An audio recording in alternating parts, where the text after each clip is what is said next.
नमस्कार, मैं निशा शर्मा आप सभी का न्यूज 21 की स्पेशल खबर में स्वागत करती हूं। मुख्यमंत्री डॉक्टर मोहन यादव के कार्यकाल के 2 वर्ष पूरे होने पर मध्य प्रदेश सरकार 13 दिसंबर को भोपाल और 14 दिसंबर को इंदौर में विशेष आयोजन करने जा रही है। जी हां, इसी अवसर पर प्रदेश सरकार अपनी उपलब्धियों और विभिन्न विकास योजनाओं की प्रगति को जनता के समक्ष प्रस्तुत करेगी। देखिए भोपाल से हमारी स्टेट हेड आरती शर्मा की विशेष रिपोर्ट। आज हम हैं भोपाल राजधानी के मिंटो हॉल में, जहां मुख्यमंत्री डॉक्टर मोहन यादव अपने मुख्यमंत्री बनने के 2 वर्ष का कार्यकाल पूर्ण कर चुके हैं और इसी संदर्भ में आज उन्होंने मध्य प्रदेश के सभी पत्रकारों को आमंत्रित किया है ताकि वो इन 2 वर्षों में अपने द्वारा किए गए विभिन्न कार्यों की समीक्षा करके हमारे अपने जो उनके विकास की इबारत है वो हमारे सामने प्रस्तुत कर सकें। उनके साथ आज उप मुख्यमंत्री जगदीश देवड़ा और राजेंद्र शुक्ला भी रहेंगे। इसके अलावा मुख्य जनसंपर्क के जो आयुक्त हैं दीपक सक्सेना और बीजेपी के जो मीडिया प्रभारी हैं आशीष अग्रवाल, वो भी यहाँ मौजूद रहेंगे। आपको बता दें कि विगत 2 वर्षों में मुख्यमंत्री यादव ने प्रदेश को नक्सलवाद से मुक्त किया। 42 दिन में 42 लाल आतंकियों को सरेंडर करवाया और 10 नक्सलियों को ढेर कर नक्सलवाद को पूरी तरीके से समाप्त कर दिया। इसके साथ ही लाडली बहन योजना और देवी अहिल्याबाई होलकर योजना के माध्यम से नारी सशक्तिकरण को बढ़ावा दिया गया। प्रदेश में निवेश को बढ़ावा देने के लिए 18 नई नीतियां बनाई गई, जिससे 23 लाख रोजगार सृजित हुए और औद्योगिक निवेश के लिए 32 लाख करोड़ रुपए का निवेश भी सुनिश्चित किया गया। वन, पर्यावरण, पुलिस प्रशासन, पर्यटन और आध्यात्मिक सांस्कृतिक विरासत के क्षेत्र में भी महत्वपूर्ण उपलब्धियां हासिल की गई। ऐसे ही मुझसे बोल रहा हूँ, आपको ध्यान में आएगा कि हमने कहा कि शिवराज जी कोई बर्फ का ग्लेशियर नहीं है तो ऊपर से पानी बह के आ जाएगा। हमारे सामने चुनौती शिवराज जी बरसात के पानी में जो धारा बनती है उससे पूरे साल काम चलाना पड़ता। तो फिर योजना बनी कि इस बरसात के पानी के समय पानी को लिफ्ट करके एक बड़ा तालाब बनाए। तो बड़ा तालाब हमारा उज्जैन के पास बनाया। उसकी क्षमता इतनी बड़ी कि वो पूरे साल फिर प्रवाह के माध्यम से छिपराजी में जल पहुंचाएगा। तो ये लगभग 800 करोड़ की योजना बनी, जिसके आधार पर अब छिपराजी के जल से छिपराजी में लोग स्नान कर पाएंगे पूरे साल। लेकिन एक चुनौती और थी कि छिपराजी का जल तो शुद्ध कर देंगे, लेकिन हमारी जो भौगोलिक रचना ऐसी कि इंदौर का बढ़ता हुआ भौगोलिक एरिया, लेकिन उसकी ढलान तो उज्जैन की तरफ थी।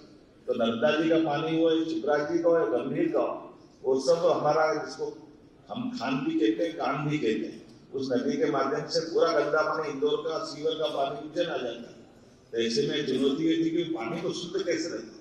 तो इस बार ये भी एक अच्छा प्रयोग मिला कि जब हम बड़ी नदियों को राज्य के बाहर भी जोड़ने का अगर हम बड़ा एक रिकॉर्ड बना रहे हैं, जब यूपी के साथ केंद्रेपुरा का बना रहे हैं, पार्वती काली सिंह चंबल के साथ राजस्थान का या ताप्ती के साथ महाराष्ट्र का, तो एक राज्य के अंदर भी 2 नदी जोड़ो अभियान चलना चाहिए।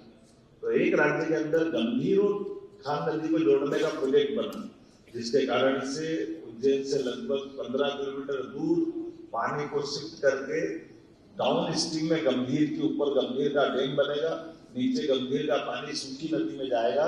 तो वहां सिंचाई करके लोग उस पानी का किसान उपयोग करेंगे और ये गंदा पानी मिलने से छिपराजी का रुकेगा।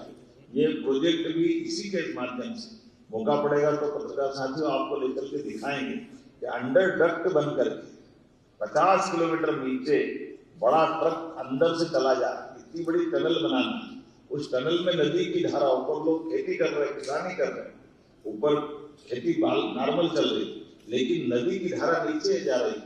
तो ये भी अपने राज्य के अंदर पहली बार ऐसा हुआ कि नदी से नदी जोड़ो अभियान में एकदम नीचे से ऊपर के बीच में, नीचे नदी का मूल स्रोत अलग, बीच में टनल अलग, ऊपर खेती चल रही, तो 3 मंजिल पे काम हो रहा है। ये अपना एक नया प्रयोग, लेकिन इसमें भी हमारी सरकार ने काम किया है। ऐसे एक नहीं कई प्रयोग हमने और किए। उदाहरण के लिए आपने सबने देखा होगा, यही भोपाल में GIS नहीं होती, रीजनल इंडस्ट्री कॉन्क्लेव नहीं होती। उद्योग के मामले में एग्रीकल्चर ग्रोथ रेट तो हमारी बहुत अच्छी थी, लेकिन एग्रीकल्चर ग्रोथ रेट के अलावा भी हमारे राज्य के अंदर इंडस्ट्री जब तक नहीं आएगी तब तक हमारी अर्थव्यवस्था पर खड़ा होता। और उस व्यवस्था पर विचार करने के बाद हमने निर्णय किया कि रीजनल इंडस्ट्री कॉन्क्लेव होना चाहिए। तो छोटे छोटे संभाग केंद्रों पर, मानता हूँ ग्वालियर जबलपुर तो बड़े थे, भोपाल भी बड़ा था, लेकिन इंडस्ट्री कॉन्क्लेव पहली बार हुई। कई लोग आश्चर्य जब हम कर रहे थे कि बड़े बड़े उद्योगपति आकर के कहते ग्वालियर में हम पहली बार आए, जबलपुर पहली बार आए। जब जबलपुर ग्वालियर तो आए, लेकिन सागर और नर्मदापुरम में भी और शहडोल में तो जो हमारा इस्पात का कारखाना TMT सरिया वाले ने लगाया, वो अग्रवाल जी आकर बोलते कि मैं तो बिल्कुल खासकर छत्तीसगढ़ का ही, लेकिन मुझे ध्यान ही नहीं गया कि शहडोल में भी हो सकता है। 3000 करोड़ का बड़ा एक इंडस्ट्रियल पार्क, ऐसे निवाड़ी जैसे जगह जिले में एक बड़ा इंडस्ट्रियल, निवाड़ी 1.5 विधानसभा का जिला, लेकिन निवाड़ी जैसे जिले में एक 3000 करोड़ का बड़ा कारखाना इस्पात का अगर वो लगता तो ये हमको सबको प्रेरणा भी देता, गर्व भी होता है, और अलग अलग नेचर की सब क्षेत्रों में। मुख्यमंत्री डॉक्टर मोहन यादव ने मध्य प्रदेश में अपने 2 सालों के कार्यकाल को पूर्ण कर लिया है। आज इसी संदर्भ में मुख्यमंत्री ने मध्य प्रदेश की विकास यात्रा से संबंधित हम पत्रकारों को इनवाइट किया, उन्हें आमंत्रित कर मध्य प्रदेश की 2 साल की अपनी विकास यात्रा को हमसे साझा किया। मुख्यमंत्री का विशेष फोकस जो है वो रहा मध्य प्रदेश को अब पूरी तरीके से लाल रंग यानी नक्सलवाद से पूरी तरीके से मुक्त कर दिया गया है। इसके साथ ही यहाँ उन्होंने नदी जोड़ो अभियान का विशेष जिक्र करते हुए कहा कि पिछले कुछ समय से लगातार इस परियोजना पर काम चल रहा था। मुख्यमंत्री दिल से बोले, उन्होंने कहा कि जब पिछले बार वो क्योंकि खुद उज्जैन के क्षेत्र से आते हैं और जब पिछला सिंहस्थ हुआ था तो क्षिप्रा नदी का जल जहाँ पर सिंहस्थ में लोग स्नान करते हैं, साधु संतों का वहाँ आह्वान होता है, ऐसे क्षिप्रा जल में पानी की कमी के कारण उसे नर्मदा से जोड़ा गया था, जिसे कहीं ना कहीं मुख्यमंत्री ये महसूस कर रहे थे कि ये आने वाले समय में नहीं देखने को मिलेगा। इसलिए उन्होंने क्षिप्रा लिंक परियोजना के द्वारा इस पूरी परियोजना में नदी में पानी के विस्तार को लेकर उन्होंने काफ़ी कुछ विस्तार से बताया। इसके साथ ही नई पर्यटन नीति पर उन्होंने बहुत बात की, महिला सशक्तिकरण के क्षेत्र में बात की। मुख्यमंत्री ने उद्योग के जो लगातार बढ़ावे पर बात हो रही थी, जब उन्होंने GIS जैसे ग्लोबल इन्वेस्टर समिट जैसे जो सम्मेलन होते हैं उनको जो जिस तरीके से उन्होंने सागर और छोटे ज़िलों तक वो लेकर आए हैं, उस औद्योगिक विस्तार पर अलग से बात की। उन्होंने युवा स्वरोजगार और उद्यमिता पर विशेष बात की।